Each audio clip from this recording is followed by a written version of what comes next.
Hello and welcome to another game review. And today we are definitely going to be reviewing a game that is pretty expensive today. Wait, are we talking about Red Dead Revolver today? No, clone number 3, it's not Red Dead Revolver, it's not that expensive, it's a horror game.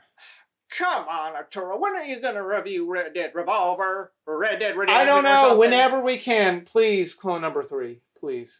Anyways, we're going to be reviewing, yes, Haunting Ground.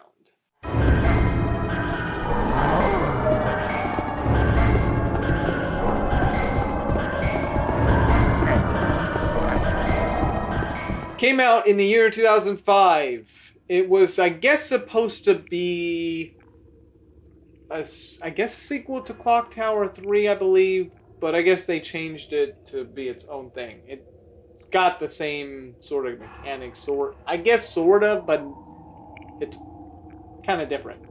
Anyways, yes, Haunting Ground. This is a rare gem and a pretty interesting horror game. However, though, sadly, this game has gone up on price. It's very rare. Surprisingly, I had it for a long time. Is this game even worth playing?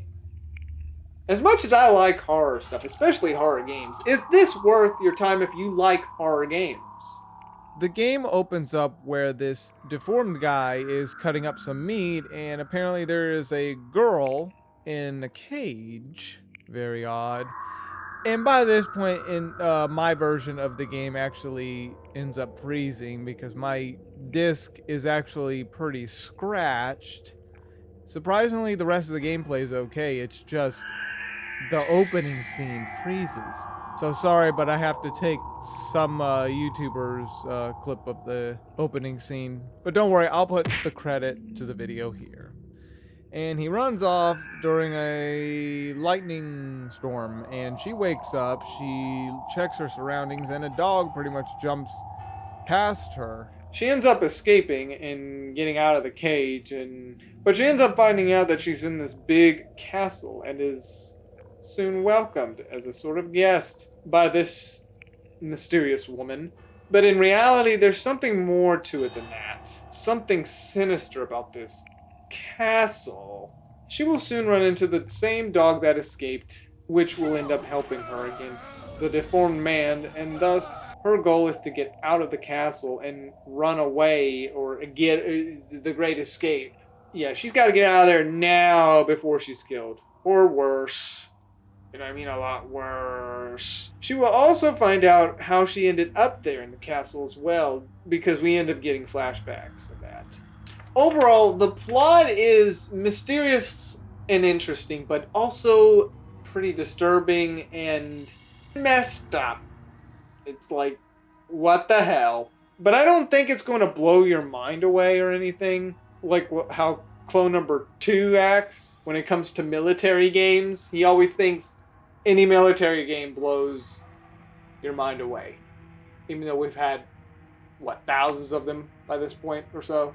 Though most characters in here, at least the ones you run into, are very twisted-like characters, like her, and this deformed guy, and then also this guy that's on top of things there. But besides him, there's another character who, Yeah, the other specific character that I don't want to spoil too much, but let's just say there's another character that's actually behind the scenes. yeah, there's different enemies to run away from. Technically, the main are 3 that you gotta run away from in this game, because they end up chasing you, you gotta run. The soundtrack in the game is pretty eerie and creepy. Heck, even a specific theme will stop when a stalker is approaching.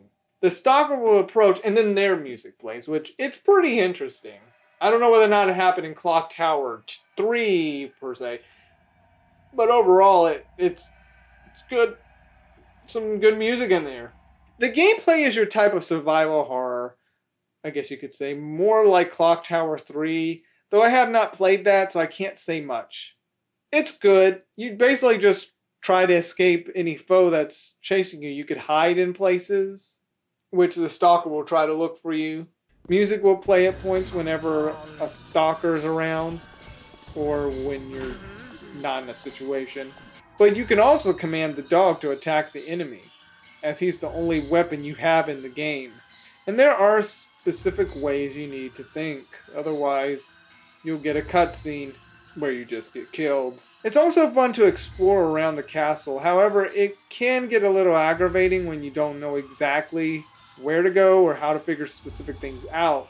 Puzzles.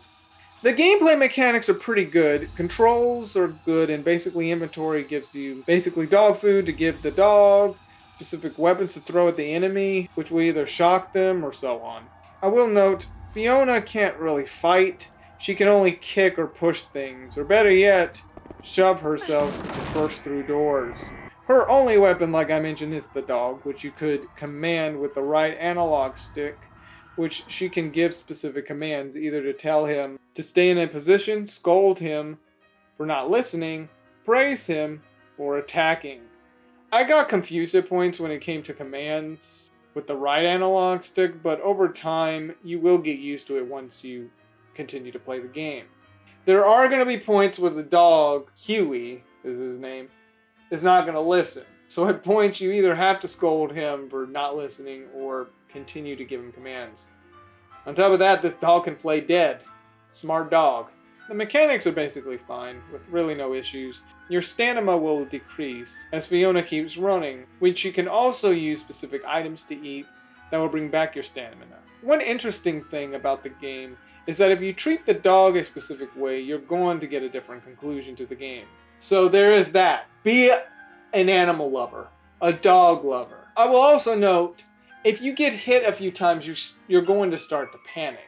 And once you panic, or if Fiona panics, she's going to be uncontrollable. She's going to run all over the place and she'll basically get killed. Yeah, just don't let her get hit. All three chasers are pretty unique in their own way. Deformed looking guy, he has moments where he's just an idiot that won't look at specific spots for where Fiona would be hiding, which gives Fiona an advantage when hiding. Yes.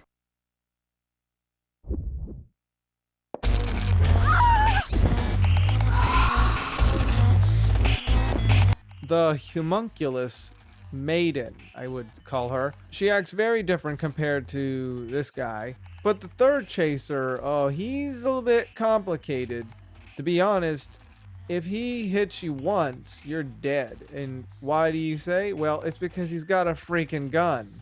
All in all, though, it's a very interesting mechanic, or gameplay mechanic, I can say, how they all act differently in their own ways, which gives gameplay a pretty nice touch. I will note, I do have one issue with this game. The biggest issue is pretty much what you need to do next. They do a Silent Hill sort of deal where you have to kind of figure stuff out on your own. Which, you know, it's fine, but it's kind of complicated in a lot of ways. I mean, sure, if some people really look at it, they could figure it out. No sweat. Me, though, I always have a hard time trying to figure out what to do next. I got stuck in this game a lot.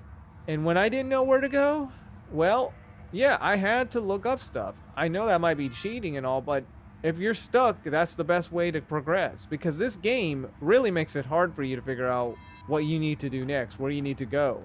Every time I was with these three chasers, I tried to figure out what I had to do with specific clues, but even then, they're kind of like riddles. In the end, I just looked it up. If you played Silent Hill and figured out specific things that you needed to do, no sweat, then you probably will do okay in this. But to me, I always found it a bit of a headache.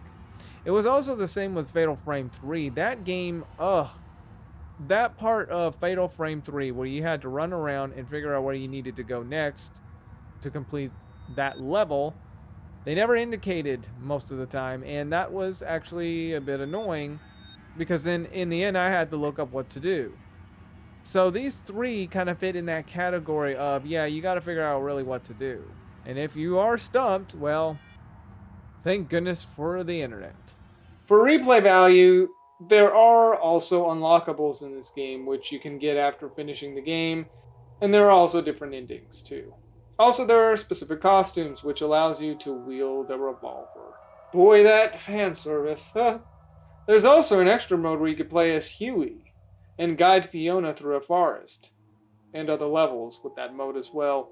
So you do have replay value here. Now, the game as a whole, it's good. I actually did enjoy it. Interesting to look around this massive castle and figure out how the hell to get out. The dog is also a good mechanic. It's an interesting one, especially when you have to command the dog. Now, like I mentioned, there are points where he won't respond. Whether or not that's a glitch, I don't know. The plot can be a little bit... It can go places. Like, really can go places. Also, let me get this straight. Fiona is that typical horror trope of a character where they just sit there like a freaking idiot. Instead of running away, Fiona, just run. Why are you sitting there, or why are you just laying on the ground for them to just get you? Just freaking get up and run.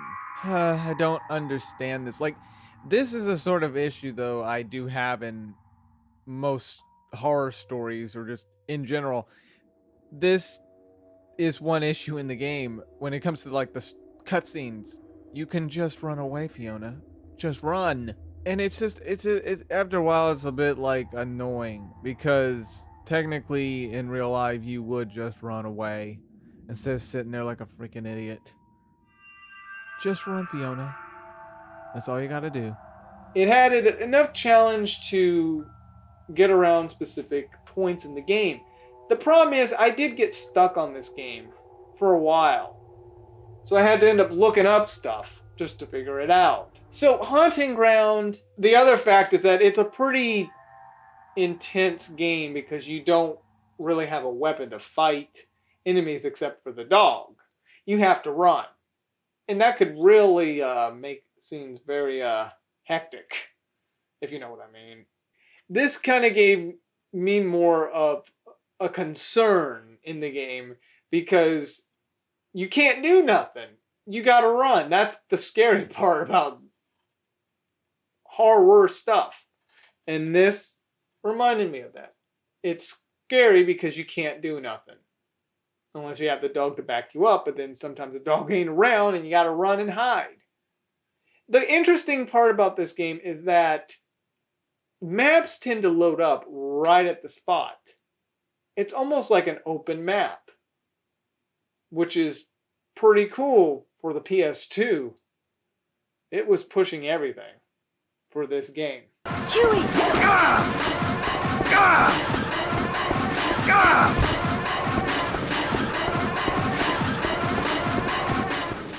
To me, I personally enjoyed it for what it was. It's got a dog. Sadly, it didn't do as well. And by that same year, Resident Evil 4 came out, which was the massive thing. Now, this was also made by Capcom, but it just didn't live up to expectations. Well, at least for an audience. But now it's become a pretty pricey game. And at least I'm glad that I have it. But is it really worth your time? Is it even worth playing? I don't think it's worth spending 300 something bucks for this game. Okay? I think that's ridiculous. I think you should try to either find a good deal somewhere if you can, but that's going to be easier said than done because by this point it's too hard to find this copy of a game. Mine is not in best shape. It does have scratches, but it still played fine. Yeah, by this point you might have to emulate it because sadly this game never came out digitally on PS4 store or any of that. It came out in Japan either, I think, for the PS3 or PS4 or PlayStation Store, I think. One of those. I think it was PS4. And never here. And as much as I would like if people could try this game out, it's going to be impossible. Because scalpers be scalpers, if that's the case. Or there's just not much... Well, I mean, like I said, this game didn't do well. Kuon's on up there with this game. Well, Kuon is actually more expensive than this game. But this is still expensive. If you really want to play this game, be prepared to spend $300 to $400. To me, I don't think it's worth that. But I do think it is a good game. If you like horror, survival horror, where you are vulnerable to anything. And this is one of them. Thank you for watching this episode. If you enjoyed what you saw here, follow me.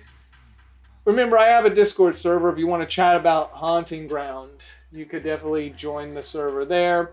You could also keep up to date on specific things, even live streams and stuff like that. Be doing that. And yeah. Peace. Well, it was pretty hellish. Going through that horrible town called Silent Hill. I will never forget that experience that I saw. So, after leaving, I decided to try to find a dog somewhere else. Either I could risk getting captured by the cops, or something else. That's something else I really don't know. But I really needed to try to get a dog right now. So, I ended up in some sort of studio. And I saw a machine. I went into the machine. And I was teleported to some sort of castle. This castle, it was so gigantic. I scoured the place, just trying to see if there was any dog around or something. I'm sure a castle would have dogs or something, right? Anyways, I don't really know, but I went around the whole place, and then I saw a dog. I finally saw a dog. It was a white German Shepherd, but he was with a girl, some sort of girl that was being chased by a group of people. So I had to hide. I had to make sure that they didn't see me. I waited until the coast was clear, and that's when I made my move. I tried to go get to the dog, and I'm like, "Come here, puppy, and he just started barking at me, and I'm like, "Why? I just want a dog. I just want a dog in my life." So I talked to the girl. I'm like, "Hey, I'm just this lonely man that wants a dog in his life." She just gave me this scared look, like she saw a monster. So she thought it might have been one of those people that were chasing her. I don't know what went through her head, but she told the dog to attack me. I'm like, "No, wait, I got dog treats." And that's when I decided to run away, to get to a better place that's not dangerous, and everybody greets him with happiness, like Dog's Island. That's a heavenly place I really want to go to one day. I want a dog right now. Give me a happy dog, not an angry dog. I know you want me to come back. Yeah, let me make that last stop first, and then I will come back to the studio.